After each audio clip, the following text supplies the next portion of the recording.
हांगा सगळी जमिल्ली आसात। सगळ्यांनी झाडां लावपाक जाय। झाडां आमकां खूब उपयोगी आसतात। फळां, फुलां, सावळी, भाजी सगळी मेळटा आनी अशी जायत्यो फळां मेळटा।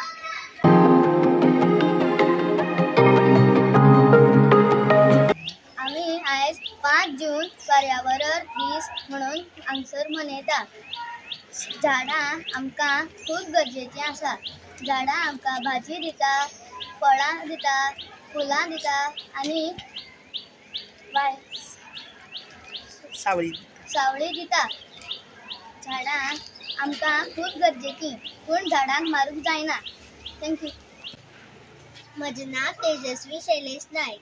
म्हजी शाळा कोंकणी माध्यमांतल्यान आसा। म्हज्या शाळेचें नांव Sarvodaya educational society primary school.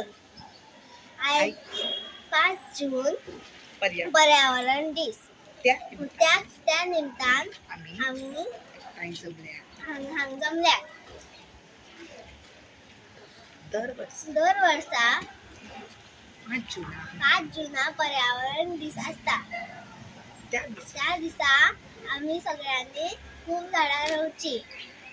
आमकां झाडां खूब गरजेचीं आसतात। झाडां आमचे जिवीत। लाया तर तरी सगळे